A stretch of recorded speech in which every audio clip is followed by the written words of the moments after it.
5 tahun. Bagi sebagian orang, 5 tahun adalah waktu yang cukup untuk membangun keluarga yang hangat.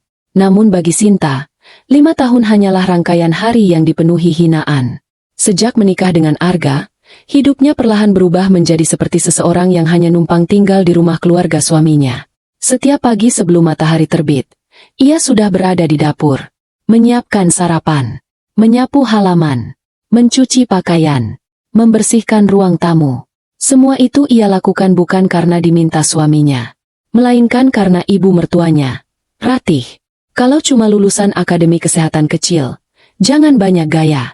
Bersyukur masih diterima jadi menantu keluarga kami. Kalimat itu terdengar hampir setiap hari. Sinta hanya tersenyum. Bukan karena ia setuju, tetapi karena ia sudah terlalu lelah untuk membalas. Arga yang dulu begitu perhatian perlahan ikut berubah. Sejak karirnya menanjak sebagai direktur operasional sebuah perusahaan alat kesehatan bernama Medica Prima, ia mulai jarang pulang. Kalaupun pulang, yang ia lakukan hanya memandangi layar ponsel. Ketika Sinta mencoba mengajak bicara, jawabannya selalu singkat. Nanti saja. Aku capek. Jangan bikin masalah. Lama-kelamaan, rumah itu terasa lebih dingin daripada ruang operasi. Padahal, tak seorang pun tahu bahwa setiap minggu Sinta diam-diam pergi ke kota lain. Ia mengatakan kepada keluarga suaminya bahwa dirinya mengikuti pelatihan tenaga medis. Padahal kenyataannya jauh berbeda. Setiap keberangkatannya selalu dijemput sebuah mobil hitam tanpa logo. Sopirnya tidak pernah banyak bicara. Begitu pula Sinta. Semua perjalanan itu adalah rahasia yang bahkan Arga tak pernah curiga. Suatu pagi, suasana rumah berubah riuh. Ratih keluar dari kamar sambil membawa kotak kue. Wah, akhirnya anakku jadi wakil presiden direktur. Arga baru saja menerima surat pengangkatan jabatan. Ratih langsung menelepon seluruh kerabat. Akhir pekan nanti kita bikin pesta keluarga besar di Grand Maheswara Hotel. Semua orang bersorak. Semua orang memuji Arga. Hanya Sinta yang berdiri di sudut dapur sambil mencuci piring. Ratih menoleh. Kamu dengar? Sinta mengangguk pelan. Iya, Bu. Lalu kenapa masih berdiri di situ? Mulai besok urus semua persiapan pesta. Baik. Ratih mendekat. Dan ingat, kamu jangan macam-macam. Di pesta nanti, kamu bukan duduk di meja keluarga. Sinta perlahan mengangkat wajah. Maksud ibu? Ratih tersenyum sinis. Kamu akan pakai seragam catering. Aku sudah minta Yo supaya kamu dimasukkan sebagai pelayan tambahan. Sinta membeku. Apa? Kenapa kaget? Memangnya kamu pantas duduk sejajar dengan tamu-tamu penting? Arga yang sejak tadi mendengar hanya menghela napas. Sudahlah, Sin. Ikuti saja kata Mama. Jangan bikin malu. Kalimat itu terasa jauh lebih menyakitkan daripada bentakan. Bukan karena keras, tetapi karena diucapkan oleh laki-laki yang dulu berjanji akan selalu melindunginya. Malam itu, Sinta duduk sendirian di balkon. Ia membuka dompet kecil yang sudah lusuh. Di dalamnya hanya ada sebuah foto lama. Foto dirinya bersama seorang pria berambut putih yang sedang tersenyum hangat. Ayah!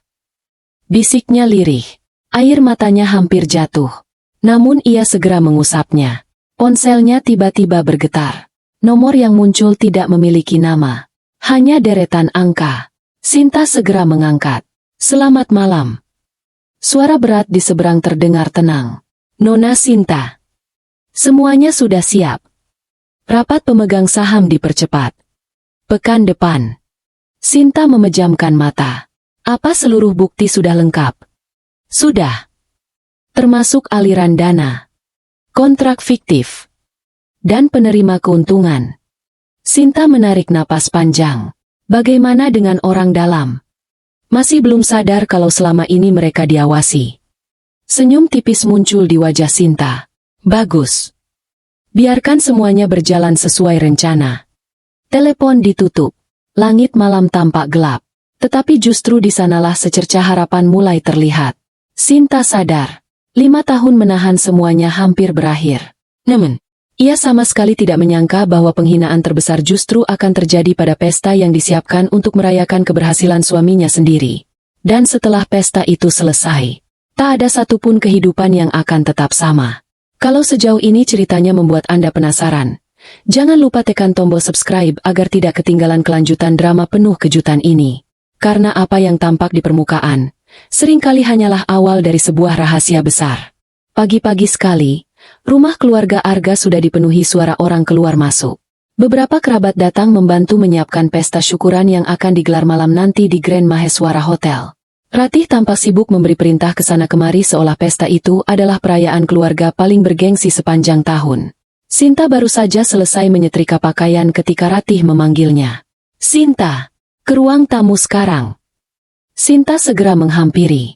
Di atas sofa telah tergeletak sebuah kantong plastik berisi seragam berwarna coklat tua. Ratih melemparkannya ke arah Sinta. "Itu bajumu malam ini." Sinta membuka kantong tersebut. Di dalamnya terdapat seragam pelayan catering lengkap dengan celemek hitam dan topi kecil. Ia menatapnya beberapa detik. "Ibu, bukankah aku seharusnya mendampingi Mas Arga sebagai istrinya?" Ratih langsung tertawa kecil. "Istri? Kalau orang-orang tahu anakku punya istri seperti kamu, justru malu kami." Beberapa bibi yang sedang duduk ikut tersenyum mengejek. Sekarang tamu yang datang banyak pengusaha besar. Ada investor. Ada direktur. Ada pejabat. Kalau mereka melihat menantu keluarga ini berpakaian sederhana seperti kamu, nanti dikira Arga salah pilih pasangan. Ucapan itu membuat ruangan dipenuhi tawa kecil. Sinta menggenggam seragam itu erat. Arga baru turun dari lantai atas mengenakan jas biru tua yang sangat rapi. Penampilannya jauh berbeda dibandingkan beberapa tahun lalu. Kini ia tampak seperti eksekutif sukses. Ratih segera menghampiri anaknya. "Lihat, Nak. Istrimu masih saja merasa pantas duduk di kursi keluarga." Arga melirik Sinta sekilas. Lalu berkata datar. "Sudahlah, Sin. Hanya beberapa jam. Anggap saja membantu acara. Jangan membuat semuanya jadi rumit." Kalimat itu terasa seperti pintu terakhir yang tertutup. Sinta hanya mengangguk. "Baik." Tidak ada bantahan. Tidak ada air mata. Sikap tenangnya justru membuat Ratih sedikit heran. Siang harinya, Sinta sudah berada di area belakang Grand Maheswara Hotel bersama puluhan kru catering lainnya. Tak seorang pun mengenalinya sebagai istri Arga. Mereka mengira Sinta memang pegawai baru yang dikirim vendor makanan. Seorang supervisor menghampiri. "Namamu?" "Sinta." "Baik. Nanti kamu bertugas di ballroom anggrek. Layani meja VIP. Jangan sampai ada kesalahan." Sinta mengangguk sopan. Sementara itu, dari balik pintu ballroom yang masih tertutup, terdengar suara musik latihan. Para dekorator sibuk menyempurnakan panggung. Layar LED raksasa berdiri megah di belakang podium. Sinta memperhatikan semuanya tanpa banyak bicara. Tatapannya sesekali mengarah ke layar besar itu. Seolah ia tahu layar tersebut malam nanti akan menampilkan sesuatu yang jauh lebih mengejutkan daripada sekadar ucapan selamat. Sore menjelang malam, tamu mulai berdatangan. Mobil-mobil mewah memenuhi area parkir hotel. Ratih berdiri di pintu masuk dengan gaun merah menyala. Ia menyambut setiap tamu dengan senyum yang dibuat-buat. "Silakan masuk." "Terima kasih sudah datang." Arga berdiri di samping ibunya sambil menerima ucapan selamat. Semua orang memuji karirnya yang sedang melejit. Di sudut ruangan, Sinta berjalan membawa nampan berisi minuman. Tidak satupun tamu menyadari bahwa perempuan yang melayani mereka adalah istri orang yang sedang dirayakan. Sesekali beberapa tamu memanggilnya dengan nada ketus. "Pelayan. Es batunya kurang. Ambilkan tisu. Tolong cepat." Sinta hanya menjawab singkat. "Baik, Pak." "Baik, Bu." Tanpa emosi, tanpa marah. Seolah penghinaan semacam itu sudah menjadi bagian dari hidupnya. Tak lama kemudian suasana ballroom mendadak berubah. Semua mata mengarah ke pintu utama. Seorang perempuan muda turun dari mobil sport berwarna putih. Gaunnya berkilau. Perhiasannya mencolok. Ia berjalan percaya diri sambil tersenyum. Ratih langsung bergegas menyambutnya. "Naura, akhirnya kamu datang juga." Perempuan itu memeluk Ratih dengan akrab. "Selamat ya, Tante. Mas Arga benar-benar luar biasa." Arga sendiri terlihat tersenyum jauh lebih hangat dibanding saat berbicara kepada Sinta. "Bisa datang juga akhirnya." Naura menyentuh lengan Arga dengan begitu akrab. "Tentu saja. Aku tidak mungkin melewatkan hari spesialmu." Pemandangan itu tidak luput dari perhatian Sinta. Namun wajahnya tetap tenang. Ia hanya memperhatikan dari kejauhan. Salah seorang pelayan lain berbisik pelan. Itu katanya konsultan utama perusahaan. Aku dengar sangat dekat dengan Pak Arga. Pelayan lainnya ikut menimpali. Dekat sekali malah. Mereka sering terlihat pergi berdua. Sinta tidak memberi tanggapan. Hanya diam. Tetapi di dalam hatinya, potongan-potongan teka-teki mulai tersusun semakin jelas. Beberapa menit kemudian, ponsel kecil yang disimpan di saku celemeknya bergetar. Sinta berpamitan sebentar kepada supervisor lalu masuk ke lorong belakang. Ia membaca satu pesan singkat. Target utama hadir. Vendor fiktif juga sudah berkumpul. Tetap jalankan rencana. Waktu pembukaan tinggal 2 jam. Sinta menghapus pesan itu. Tak lama kemudian muncul pesan kedua. Ketua Dewan sudah tiba secara diam-diam. Senyum tipis muncul di bibirnya. Berarti semuanya sesuai jadwal. Ia memasukkan kembali ponselnya. Saat hendak kembali ke ballroom, seseorang tiba-tiba berdiri di belakangnya. Nora. Perempuan itu memandang seragam pelayan yang dikenakan Sinta dari ujung kepala sampai kaki. Oh, kamu ternyata benar-benar bekerja jadi pelayan. Nada suaranya penuh ejekan. Sinta menatapnya tenang. Ada yang bisa saya bantu, Bu? Naura tersenyum sinis. Aku suka perempuan yang tahu posisi. Lanjutkan saja pekerjaanmu. Karena malam ini banyak orang penting. Jangan sampai keberadaanmu merusak suasana. Naura lalu berjalan pergi sambil tersenyum puas. Sinta tetap berdiri di tempat. Tatapannya mengikuti langkah perempuan itu hingga menghilang di balik kerumunan tamu. Dalam hati ia bergumam pelan. Nikmatilah beberapa jam terakhir ini. Karena setelah malam berakhir, bukan hanya jabatan yang hilang, tetapi seluruh kehidupan yang kalian banggakan. Ballroom Grand Maheswara Hotel kini dipenuhi ratusan tamu. Lampu kristal memantulkan cahaya keemasan. Musik orkestra mengalun lembut. Sementara para pelayan sibuk hilir mudik membawa hidangan. Di atas panggung, layar LED menampilkan perjalanan karir Arga. Foto-fotonya berganti satu persatu, diselingi tepuk tangan para tamu. Ratih duduk di meja utama dengan senyum yang tak pernah lepas dari wajahnya. Sesekali ia sengaja melirik ke arah Sinta yang masih mondar-mandir membawa nampan minuman. Tatapan itu penuh kemenangan. Seolah ingin memastikan semua orang melihat bahwa menantunya memang pantas menjadi pelayan. Pelayan! Suara keras membuat beberapa tamu menoleh. Sinta segera menghampiri. Seorang pria parubaya menyerahkan gelas kosong. Minuman saya habis. Baik, Pak.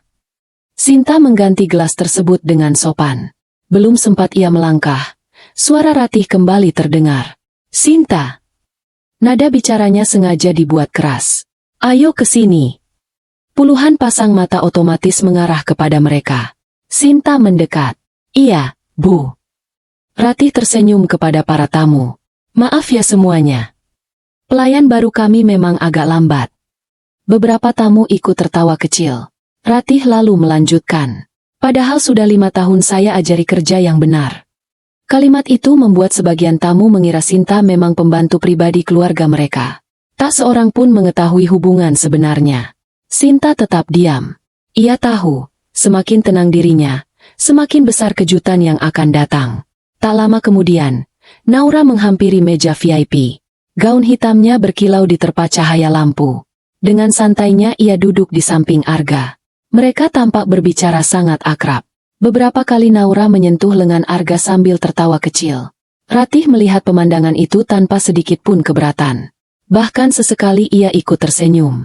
Seolah hubungan keduanya adalah sesuatu yang wajar. Sinta memperhatikan dari kejauhan. Rasa kecewa memang masih ada.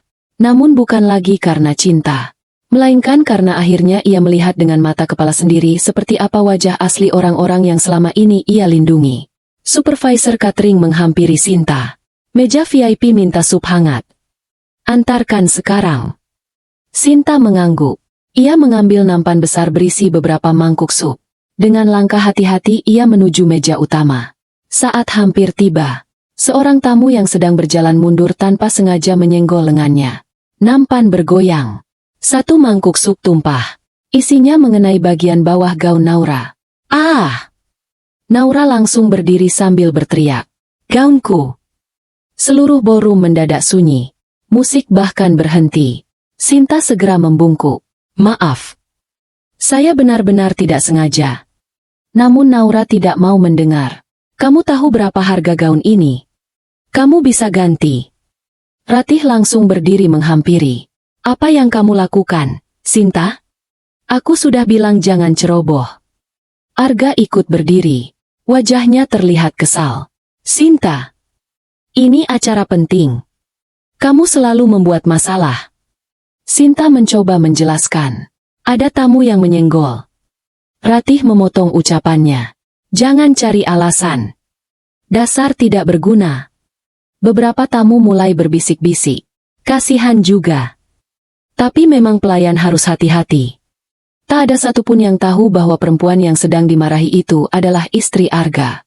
Naura memandangi noda sup di gaunnya dengan wajah marah. Lalu perlahan ia mengangkat salah satu kakinya. Sepatu hak tinggi berwarna putih itu juga terkena kuah. Ia menatap Ratih. Tante, aku benar-benar kesal. Ratih langsung memahami maksudnya. Ia menoleh tajam kepada Sinta. Masih berdiri. Ambil kain. Bersihkan sepatu Bu Naura sekarang juga.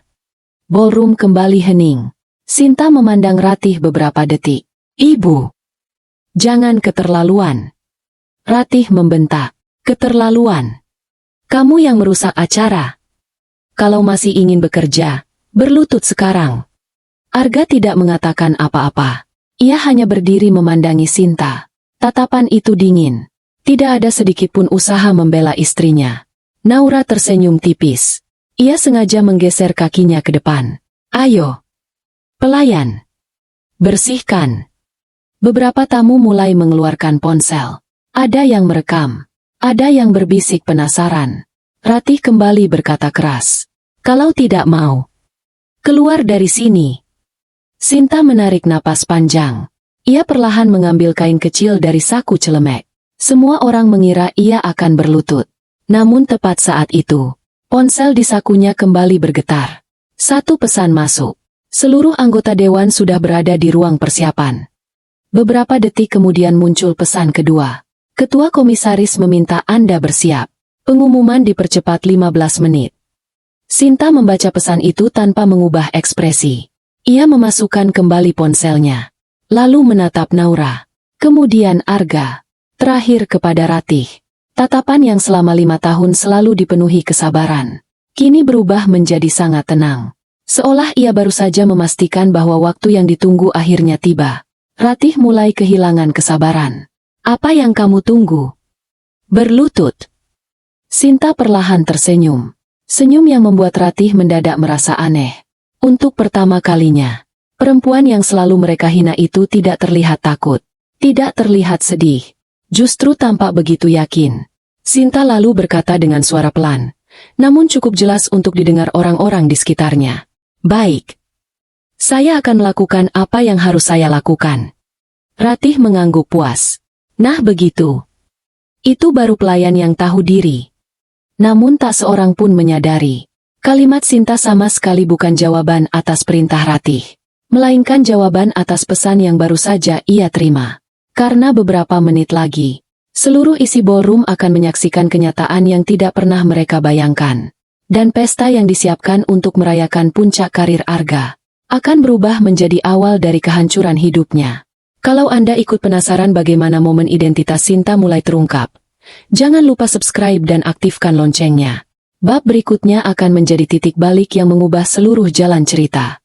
Suasana ballroom masih tegang. Puluhan ponsel tetap mengarah ke Sinta. Beberapa tamu bahkan berdiri dari kursinya agar bisa melihat lebih jelas. Bagi mereka, ini hanyalah tontonan memalukan seorang pelayan yang akan dipaksa meminta maaf. Ratih melipat kedua tangannya di dada. Ayo, jangan buang waktu semua orang.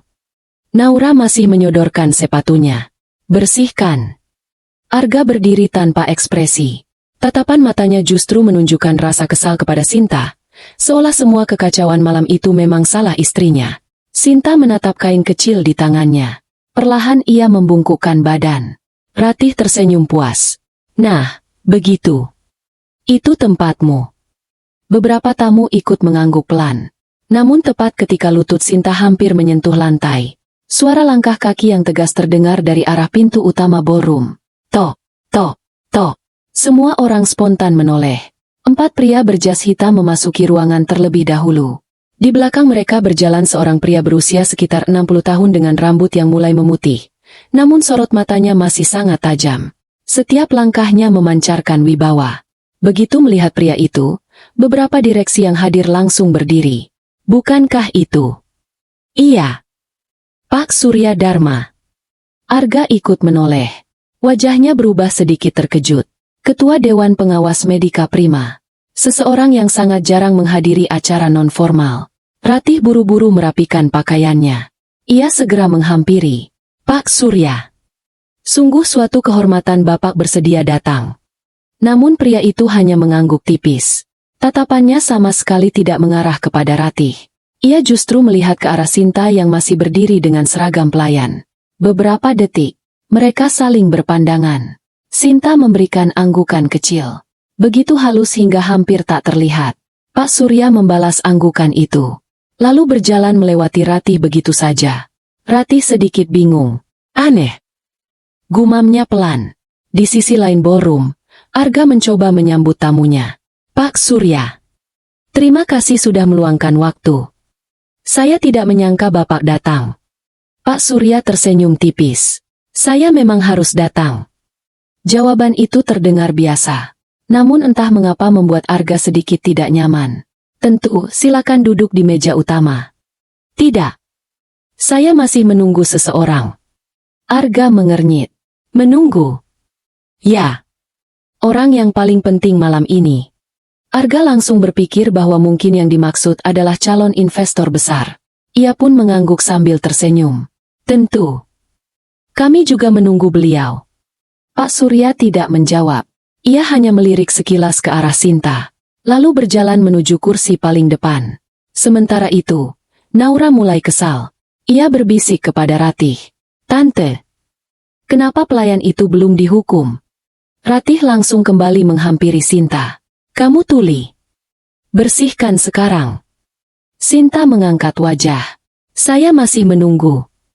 Ratih mendelik. Menunggu apa? Menunggu waktu yang tepat. Jawaban itu membuat Ratih tertawa sinis. Wah. Pelayan sekarang pintar bicara. Arga ikut mendekat.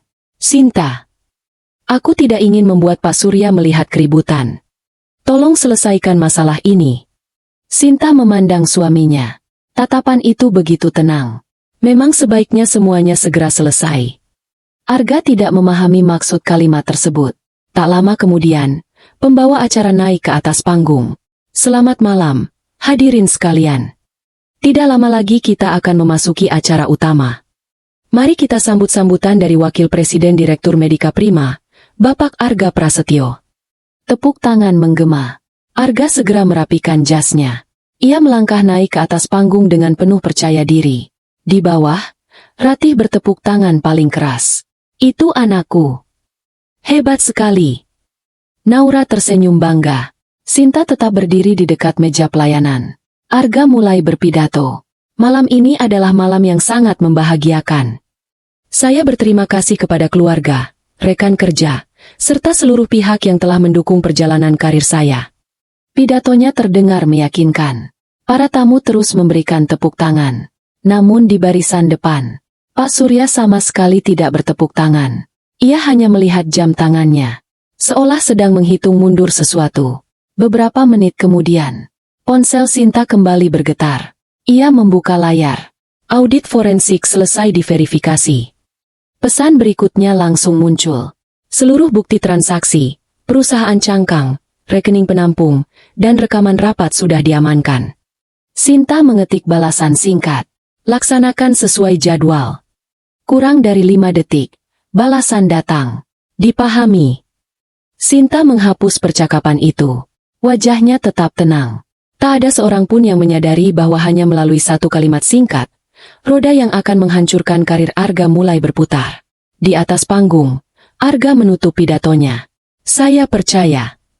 Kedepan Medika Prima akan menjadi perusahaan alat kesehatan terbesar di Indonesia. Tepuk tangan kembali memenuhi ruangan. Pembawa acara naik ke panggung. Terima kasih kepada Bapak Arga. Sebelum makan malam dimulai, kami mendapat informasi bahwa Ketua Dewan Pengawas ingin menyampaikan sambutan singkat. Semua tamu kembali bertepuk tangan. Pak Surya berdiri. Ia berjalan perlahan menuju podium. Arga tersenyum ramah sambil menyerahkan mikrofon. Namun entah mengapa, saat berjabat tangan dengan Pak Surya, telapak tangannya terasa dingin. Seolah ada firasat buruk yang tiba-tiba muncul. Pak Surya berdiri di depan podium. Ia memandang seluruh isi ballroom, lalu mengucapkan kalimat yang membuat senyum Arga perlahan menghilang.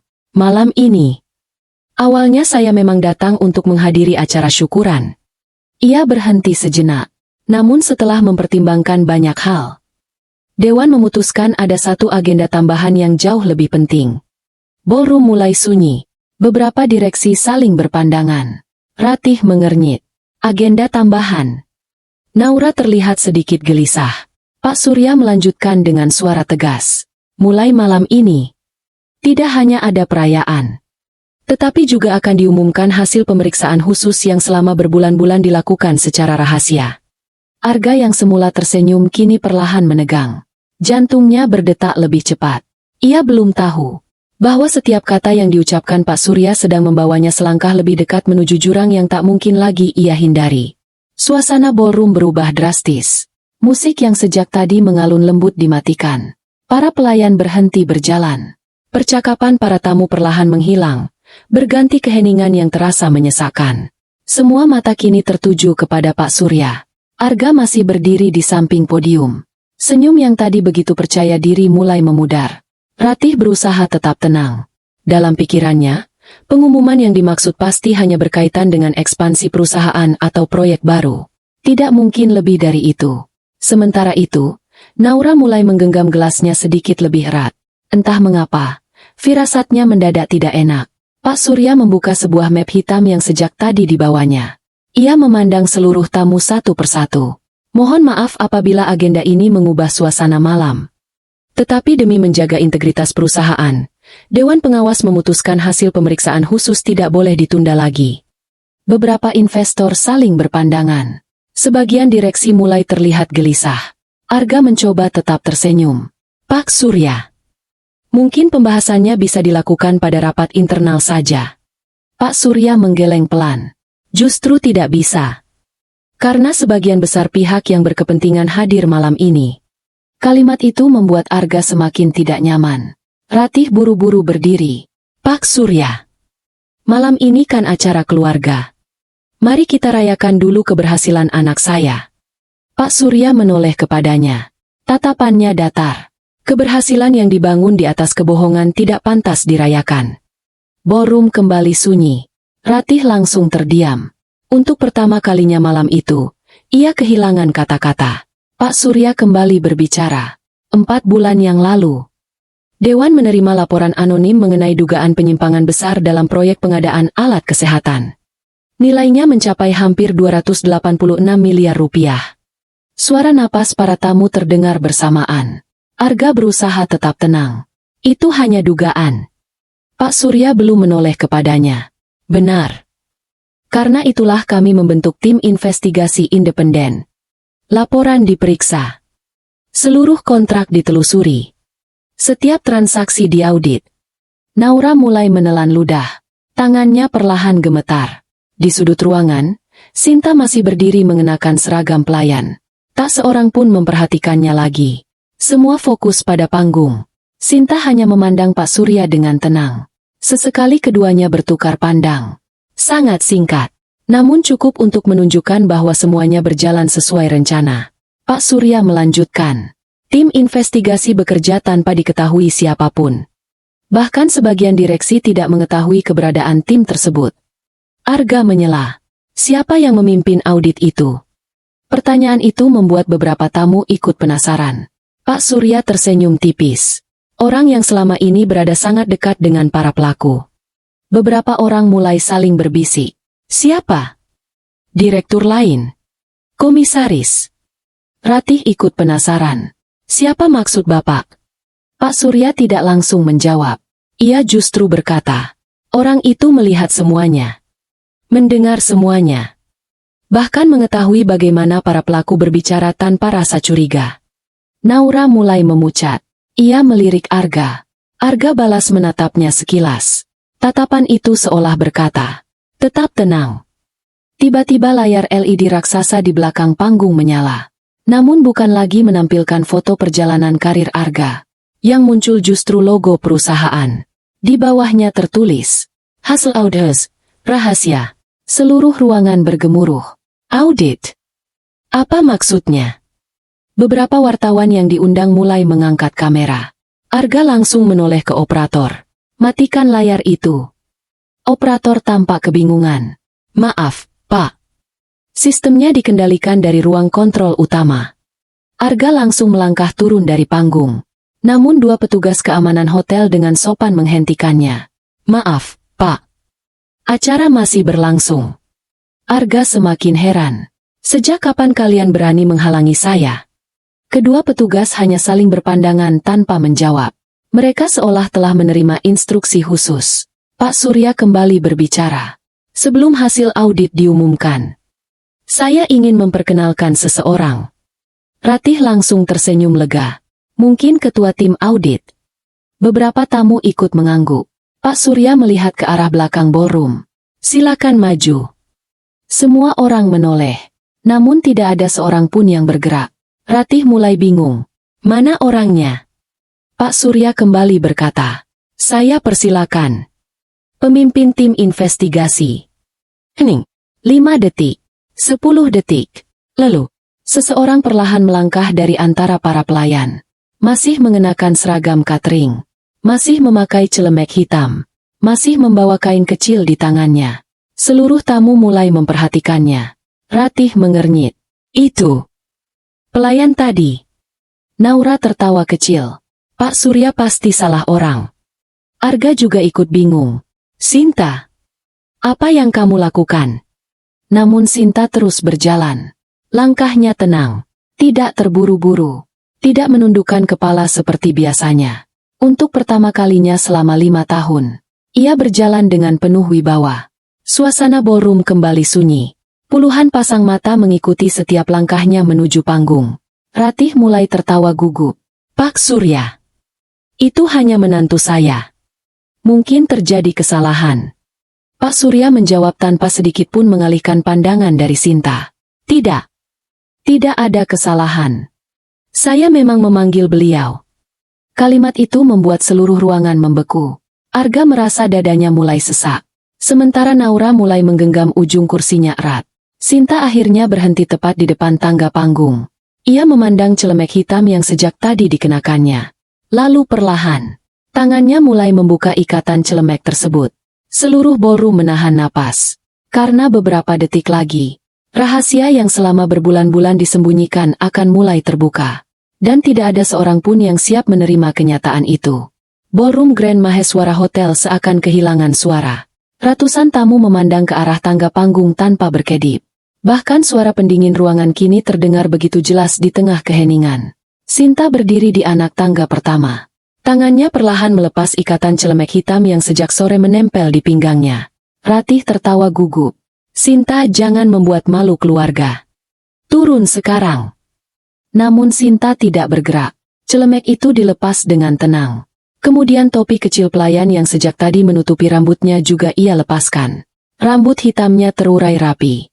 Untuk pertama kalinya malam itu, sosok Sinta terlihat bukan lagi seperti seorang pelayan, melainkan perempuan yang memiliki ketenangan dan wibawa yang sulit dijelaskan.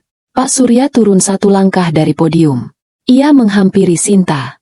Lalu, di hadapan seluruh tamu, ia membungkukkan badan dengan hormat. "Selamat malam, Bu Sinta. Saya mohon maaf karena penyamaran Anda harus berakhir dengan cara seperti ini." Ballroom langsung bergemuruh. "Apa?" Beliau membungkuk. "Itu Pak Surya." Ratih sampai mundur selangkah. Wajahnya berubah pucat. Arga menggeleng pelan. "Tidak mungkin. Itu pasti hanya formalitas." Namun sebelum sempat berpikir lebih jauh, Pak Surya kembali berbicara. "Terima kasih karena selama 4 bulan terakhir Anda bersedia menjalankan mandat Dewan tanpa sedikit pun membocorkan identitas." Kalimat itu membuat para direksi saling berpandangan. 4 bulan? Mandat Dewan? Apa sebenarnya yang sedang terjadi? Sinta menaiki tangga panggung dengan langkah mantap. Kini ia berdiri tepat di samping Pak Surya. Ia masih mengenakan seragam pelayan. Tetapi cara berdirinya telah berubah. Punggungnya tegak, tatapannya lurus. Tak ada lagi rasa takut yang selama ini selalu diperlihatkan kepada keluarga suaminya. Pak Surya mengambil mikrofon. Ladies and gentlemen, saya perkenalkan Ketua Tim Audit Khusus yang selama ini bekerja secara rahasia. Beberapa tamu mulai bertepuk tangan pelan meski masih kebingungan. Pak Surya melanjutkan. Beliau tidak pernah bekerja dari ruang direksi. Tidak memiliki kantor khusus. Tidak pernah menghadiri rapat resmi. Namun justru karena itulah seluruh penyimpangan berhasil dibongkar. Arga mulai menggeleng semakin keras. Tidak. Tidak mungkin. Ratih tiba-tiba berteriak dari bawah panggung. Pak Surya. Itu menantu saya. Dia hanya lulusan Akademi Kesehatan. Bukan auditor. Beberapa tamu mengangguk setuju. Mereka juga mengenal Sinta hanya sebagai ibu rumah tangga biasa. Pak Surya tersenyum tipis. Lulusan Akademi Kesehatan. Ia memandang Sinta. Lalu menurut Ibu Ratih, bagaimana kalau saya jelaskan pendidikan beliau yang sebenarnya? Ratih mendadak terdiam. Pak Surya membuka map hitam. Sinta Maheswari. Lulus terbaik program Magister Manajemen Rumah Sakit di luar negeri. Mengikuti pendidikan investigasi tata kelola perusahaan. Sertifikasi audit forensik internasional. Dan selama 3 tahun terakhir menjadi penasihat beberapa jaringan rumah sakit swasta terbesar di Asia Tenggara. Setiap kalimat membuat suasana ballroom semakin sunyi. Ratih sampai terduduk di kursinya. Tidak. Itu bukan Sinta. Arga ikut membeku. Selama 5 tahun menikah, ia bahkan tidak pernah bertanya tentang kehidupan istrinya sebelum mereka bertemu. Ia selalu percaya cerita ibunya bahwa Sinta hanyalah perempuan sederhana yang beruntung bisa menjadi bagian keluarga mereka. Kini keyakinan itu mulai runtuh. Naura mencoba menyela. Pak Surya. Kalaupun benar dia auditor, itu tidak berarti apa-apa. Audit tetap harus dibuktikan. Pak Surya mengangguk. Tentu. Dan bukti itulah alasan kami berkumpul malam ini. Ia memberi isyarat kepada petugas di ruang kontrol. Layar LED kembali menyala. Kali ini muncul puluhan dokumen. Nomor kontrak. Tanggal transaksi, aliran pembayaran, rekening perusahaan, grafik perpindahan dana. Semua ditampilkan dengan sangat jelas. Para investor mulai berbisik. Itu data asli. Cap digitalnya masih utuh. Sulit dipalsukan. Arga mulai berkeringat. Ia mengenali hampir seluruh dokumen tersebut. Dokumen yang seharusnya hanya diketahui segelintir orang. Pak Surya kembali berkata. Seluruh data ini dikumpulkan langsung oleh Ketua Tim Audit. Beliau menyaksikan sendiri bagaimana beberapa pejabat perusahaan menggunakan jabatan untuk memperkaya diri. Ratih masih berusaha menyangkal. Mana mungkin Sinta tahu semua itu? Pak Surya menjawab tegas. Karena selama ini, orang-orang yang merasa paling pintar justru menganggap beliau tidak berarti. Disitulah kesalahan terbesar mereka. Sinta akhirnya mengambil mikrofon. Ini adalah pertama kalinya malam itu ia berbicara di atas panggung. Suaranya lembut, namun terdengar jelas hingga sudut ballroom. Selama berbulan-bulan, saya melihat sendiri bagaimana kejujuran dijual demi keuntungan.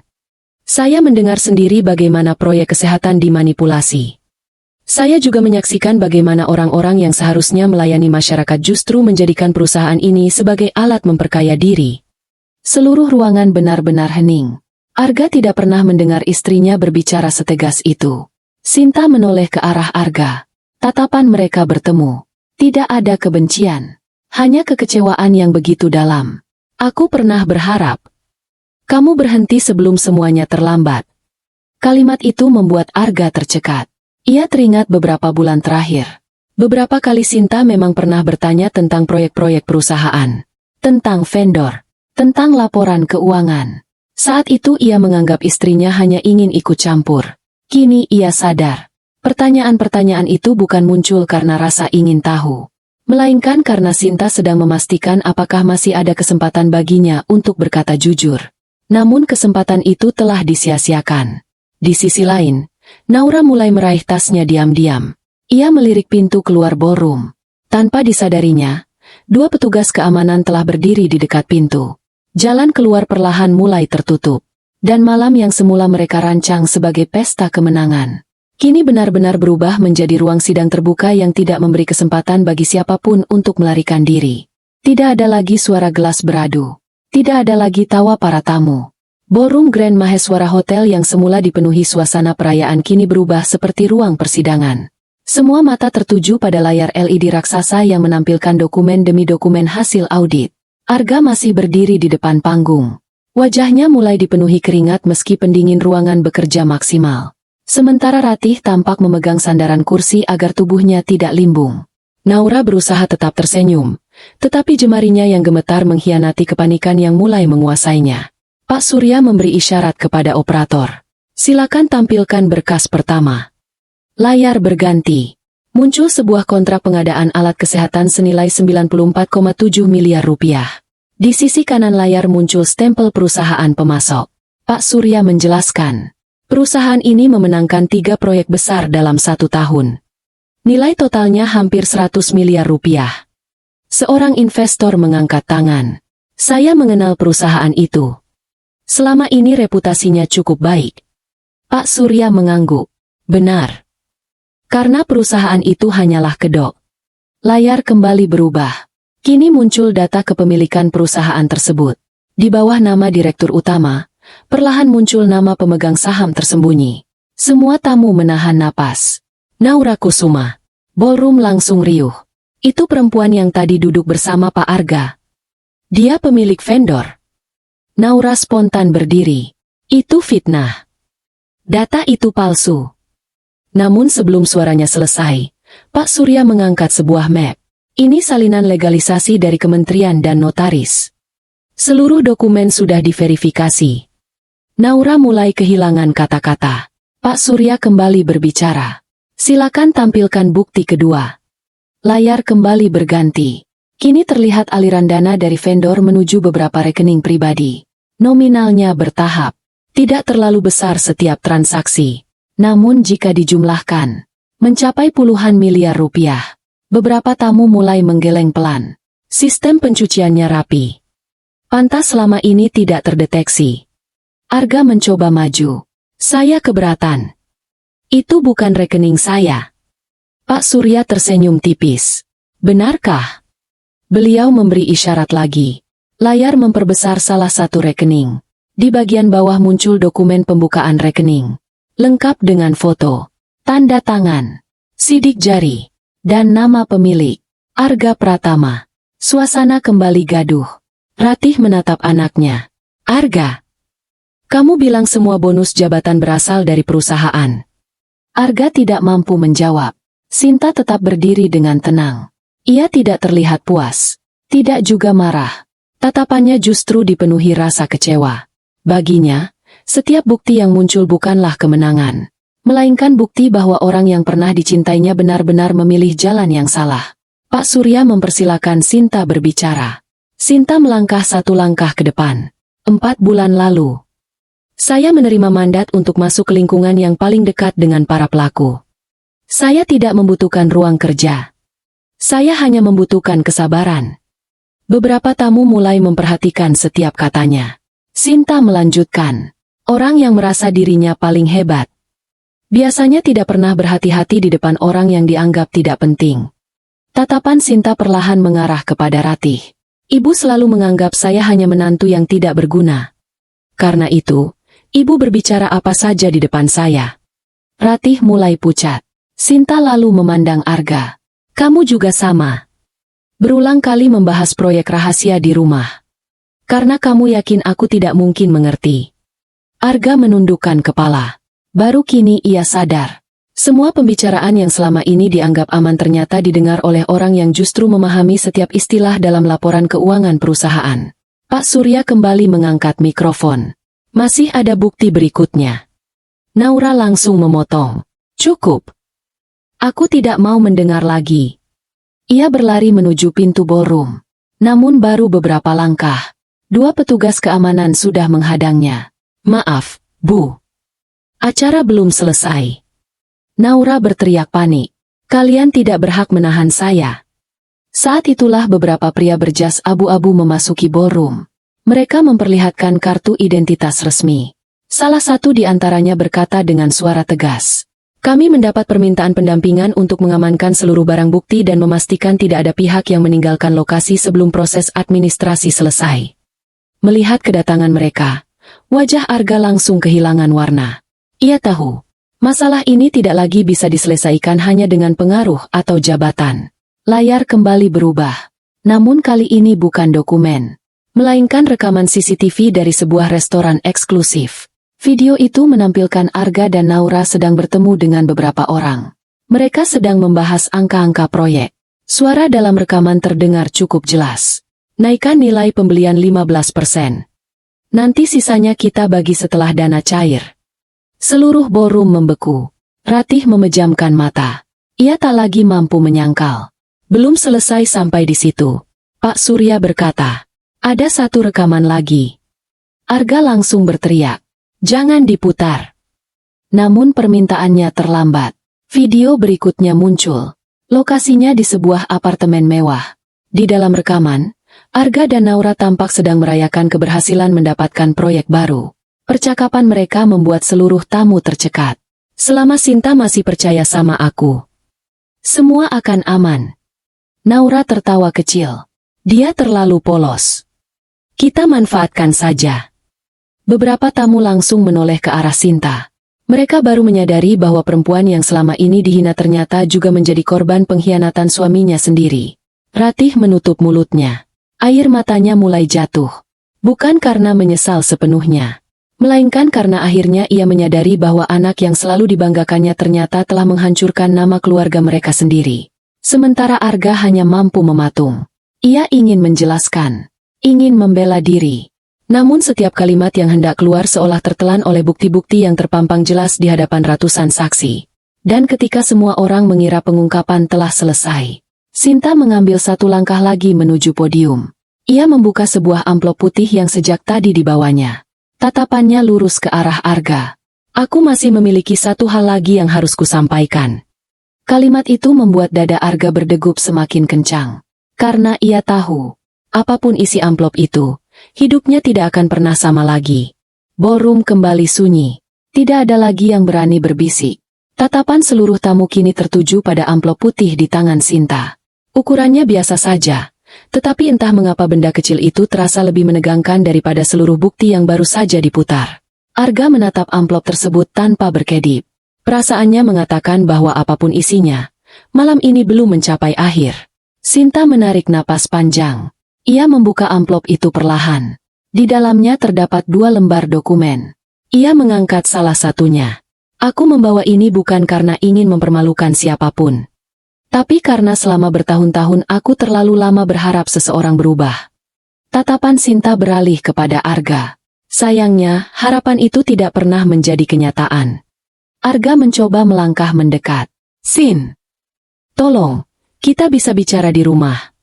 Sinta menggeleng pelan. "Rumah? Rumah yang mana, Arga? Rumah tempat aku diperlakukan seperti pembantu? Atau rumah yang bahkan tidak pernah lagi kau anggap sebagai tempat untuk pulang?" Setiap kalimat yang keluar dari bibir Sinta terdengar tenang. Namun justru ketenangan itulah yang membuat Arga semakin terpukul. Ratih akhirnya berdiri. Wajahnya yang tadi dipenuhi kesombongan kini dipenuhi kepanikan. "Sinta, Ibu memang sering marah. Tapi ibu tidak pernah benar-benar membencimu." Sinta tersenyum tipis. "Saya percaya. Ibu memang tidak membenci saya. Ibu hanya tidak pernah menganggap saya sebagai manusia yang pantas dihormati." Ratih langsung terdiam. Kalimat itu menghantamnya jauh lebih keras daripada bentakan. Sinta kembali memandang seluruh tamu. "Saya ingin menjelaskan satu hal. Banyak yang mungkin bertanya, kalau saya memiliki semua ini, mengapa saya memilih diam selama bertahun-tahun?" Beberapa tamu mengangguk pelan. Pertanyaan itu memang sejak tadi memenuhi pikiran mereka.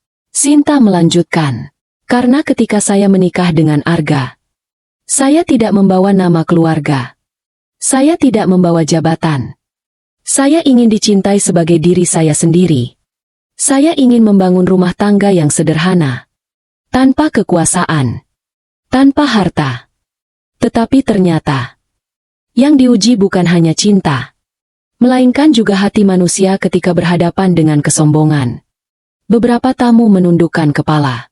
Mereka mulai merasa bersalah karena sejak awal ikut memandang rendah perempuan yang berdiri di atas panggung itu. Pak Surya memandang Sinta dengan penuh hormat. Ia tahu, bagian tersulit malam ini bukanlah membuka kasus korupsi, melainkan membuka luka yang selama 5 tahun dipendam sendirian. Sinta mengangkat dokumen pertama. 5 tahun lalu, ayah saya pernah berpesan, jangan pernah gunakan kekayaan untuk membeli penghormatan. Biarkan orang menunjukkan sendiri seperti apa isi hatinya. Saya memegang pesan itu sampai hari ini.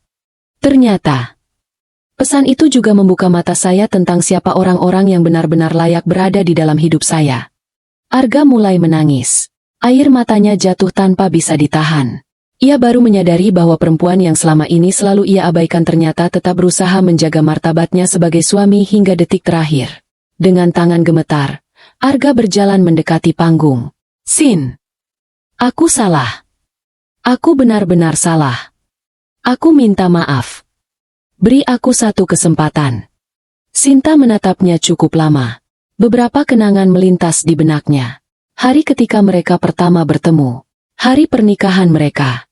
Malam-malam saat ia menunggu Arga pulang.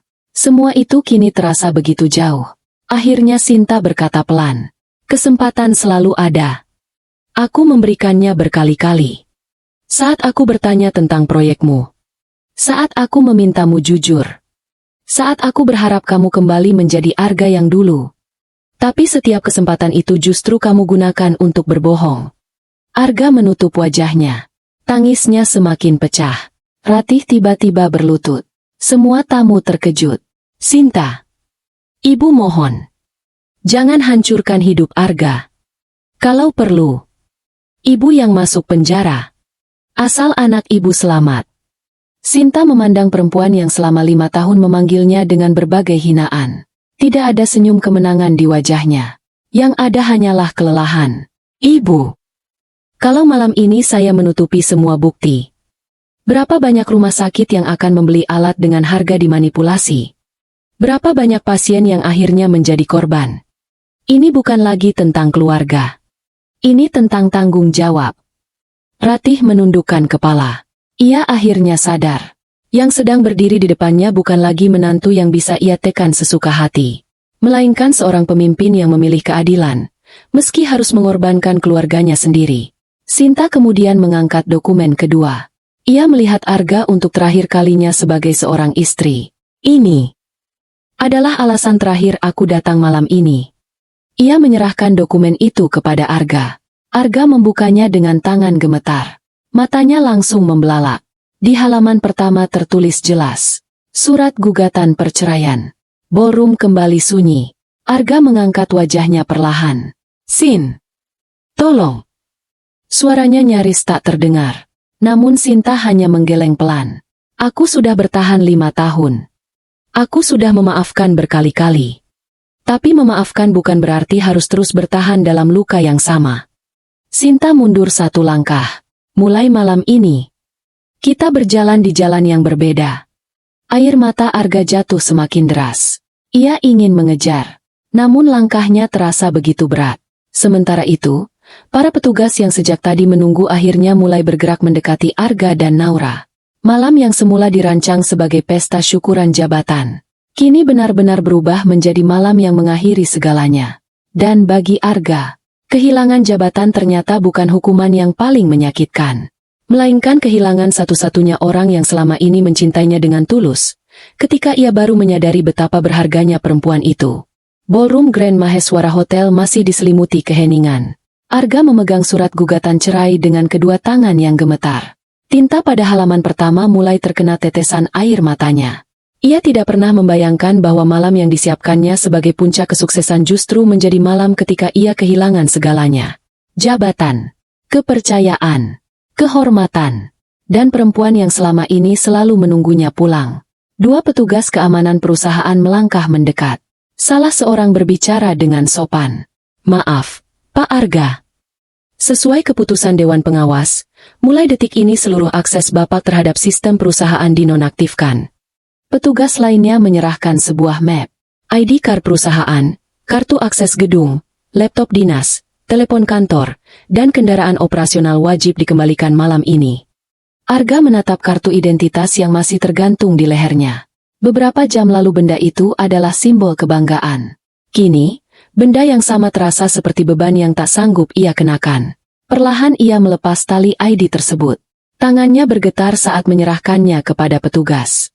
Tak satu kata pun keluar dari mulutnya. Naura mencoba bersikap tenang. Kalian tidak bisa memperlakukan kami seperti penjahat. Namun sebelum kalimatnya selesai, beberapa petugas lain menghampiri sambil membawa map berisi dokumen. Bu Naura, kami juga telah menerima keputusan penghentian seluruh kontrak kerjasama dengan perusahaan milik Ibu. Mulai malam ini seluruh pembayaran yang belum dicairkan dibekukan sampai proses pemeriksaan selesai. Naura langsung kehilangan keseimbangan. Itu tidak mungkin. Itu perusahaan saya. Pak Surya menjawab tegas. Perusahaan yang dibangun dari proyek yang diperoleh dengan cara melanggar hukum tidak bisa lagi menjadi mitra kami. Naura mencoba menoleh kepada Arga, berharap pria itu akan membelanya. Namun Arga bahkan tidak sanggup mengangkat kepalanya. Ratih berjalan tertatih menuju Sinta. Kali ini tidak ada lagi nada tinggi. Tidak ada lagi tatapan merendahkan. Sinta, Ibu tahu semua permintaan maaf sudah terlambat. Tapi bisakah Ibu bertanya satu hal? Sinta mengangguk pelan. Ratih menarik napas panjang. Selama 5 tahun. Kenapa kamu tidak pernah membalas semua perlakuan Ibu? Pertanyaan itu membuat beberapa tamu ikut memperhatikan. Sinta menjawab dengan suara tenang. Karena saya percaya. Rasa hormat tidak bisa dipaksakan. Kalau saya harus menunjukkan kekuasaan hanya agar dihormati, berarti penghormatan itu tidak pernah tulus. Ratih menutup wajahnya sambil menangis. Baru malam itu ia memahami bahwa perempuan yang selama ini dianggap lemah justru memiliki kebesaran hati yang tidak pernah ia miliki. Salah seorang investor senior berdiri dari kursinya. Ia menghampiri Sinta. Kami semua berutang permintaan maaf. Bukan hanya karena telah salah menilai Anda, tetapi juga karena kami terlambat menyadari apa yang sebenarnya terjadi di perusahaan. Investor lain ikut mengangguk. Mereka satu persatu menyalami Sinta. Tidak ada tepuk tangan. Yang ada hanyalah penghormatan yang muncul secara tulus. Berbeda dengan penghormatan yang dulu diberikan kepada Arga karena jabatan. Pak Surya kembali mengambil mikrofon.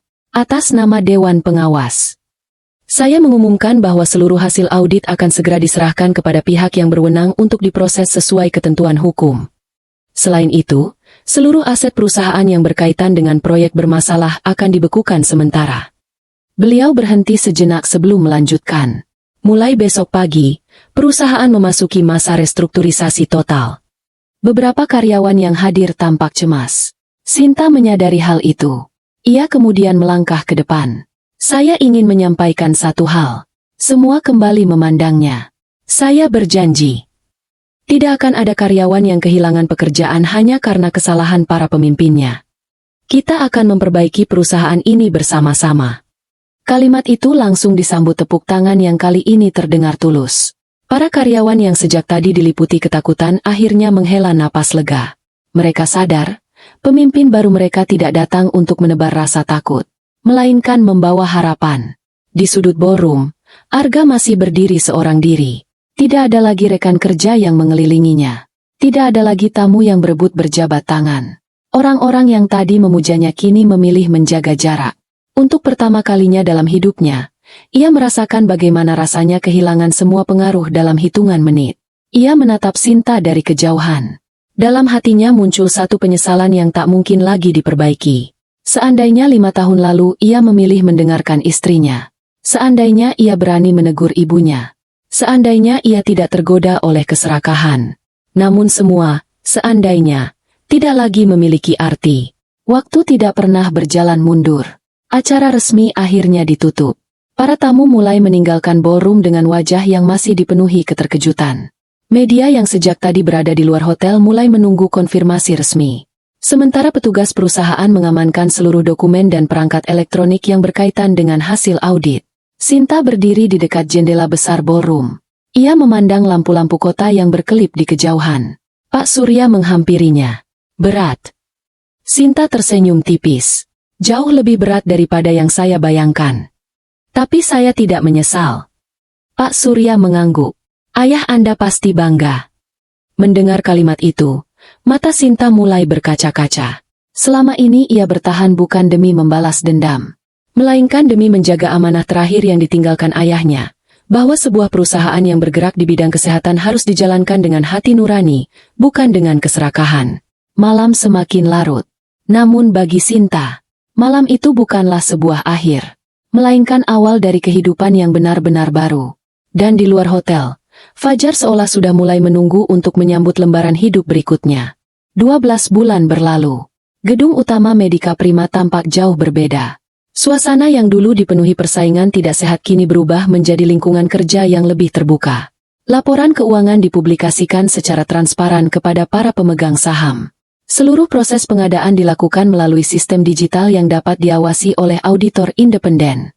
Di lobi perusahaan terpampang sebuah kalimat sederhana. Kepercayaan dibangun dengan kejujuran, bukan dengan jabatan. Kalimat itu menjadi budaya baru yang diterapkan oleh Sinta sejak hari pertama ia resmi memimpin perusahaan. Di ruang rapat utama, Sinta sedang memimpin evaluasi triwulan. Tidak ada lagi meja khusus yang lebih tinggi. Semua pimpinan duduk sejajar. Setiap orang diberi kesempatan menyampaikan pendapat. Salah seorang manajer muda berkata, "Bu Sinta, rumah sakit mitra kita bertambah 32 dalam 6 bulan terakhir." Manajer lain menambahkan, "Program bantuan alat kesehatan untuk daerah terpencil juga sudah berjalan." Sinta tersenyum. Bagus. Keuntungan perusahaan memang penting. Tapi manfaatnya bagi masyarakat jauh lebih penting. Seluruh peserta rapat mengangguk. Mereka tidak lagi melihat seorang direktur yang berkuasa. Mereka melihat seorang pemimpin. Di sisi lain kota, kehidupan Arga berubah 180 derajat. Apartemen mewah yang dulu ia tempati sudah lama dijual untuk memenuhi kewajiban ganti rugi dan biaya hukum. Mobil dinas, kartu akses eksklusif, hingga berbagai fasilitas yang pernah membuatnya bangga kini hanya tinggal kenangan. Ia tinggal di sebuah rumah kontrakan sederhana. Setiap pagi ia bangun lebih awal untuk bekerja di sebuah perusahaan kecil yang bersedia memberinya kesempatan sebagai staf administrasi. Tidak ada ruang kerja pribadi. Tidak ada sekretaris. Tidak ada orang yang berebut menyambutnya. Suatu siang, saat makan bersama rekan-rekan barunya, seseorang bertanya, "Mas Arga, dulu katanya pernah kerja di perusahaan besar." Arga tersenyum tipis. "Iya." "Lalu kenapa keluar?" Arga terdiam cukup lama. Akhirnya ia menjawab pelan. "Karena saya lupa kalau jabatan itu titipan. Bukan milik." Rekan-rekannya hanya mengangguk. Mereka tidak mengetahui kisah sebenarnya. Namun bagi Arga, kalimat itu adalah pengakuan paling jujur yang pernah ia ucapkan. Ratih pun mengalami perubahan besar. Rumah megah yang dulu selalu ia banggakan telah dijual untuk membantu memenuhi kewajiban keluarga. Kini ia tinggal bersama kakaknya di sebuah rumah sederhana. Setiap sore ia menghabiskan waktu mengajar anak-anak di lingkungan sekitar membaca dan menulis secara sukarela. Kesombongan yang dulu memenuhi hidupnya perlahan digantikan oleh penyesalan. Di ruang tamunya hanya ada satu bingkai foto lama. Foto pernikahan Arga dan Sinta. Seringkali ia memandang foto itu sambil berbisik, "Andai waktu bisa kembali." Namun ia tahu, penyesalan tidak pernah mampu mengubah masa lalu. Yang bisa dilakukan hanyalah menjalani sisa hidup dengan menjadi pribadi yang lebih baik. Sementara itu, Naura harus menghadapi proses hukum atas keterlibatannya dalam perusahaan vendor fiktif dan manipulasi proyek. Namanya yang dulu sering muncul di berbagai acara bisnis kini menghilang dari dunia usaha. Banyak orang yang dahulu mendekatinya karena kekuasaan kini pergi tanpa menoleh lagi. Ia akhirnya memahami bahwa hubungan yang dibangun di atas kebohongan akan runtuh ketika kepentingan menghilang. Suatu sore, Sinta mengunjungi taman kecil yang berada di belakang salah satu rumah sakit baru milik perusahaan. Di taman itu terdapat sebuah pohon ketapang yang rindang. Di bawahnya berdiri sebuah bangku kayu. Tempat itu sengaja dibangun sebagai ruang istirahat keluarga pasien. Pak Surya datang menghampiri. Semua target tahun ini tercapai. Sinta tersenyum. "Syukurlah." Pak Surya duduk di sampingnya. "Ayahmu pernah berkata, perusahaan yang baik bukan hanya menghasilkan keuntungan, tetapi juga menghadirkan harapan." Sinta menatap langit sore. "Semoga saya tidak mengecewakan beliau." Pak Surya tersenyum hangat. Justru kamu sudah melampaui harapannya. Tak lama kemudian, beberapa anak kecil berlari melewati taman. Mereka tertawa riang. Seorang ibu menghampiri Sinta. Terima kasih, Bu. Kalau bukan karena program bantuan perusahaan, anak saya mungkin tidak bisa menjalani operasi. Sinta tersenyum tulus. Semoga lekas sehat. Ibu itu pergi sambil berkaca-kaca. Sinta memandang anak kecil yang sedang bermain itu.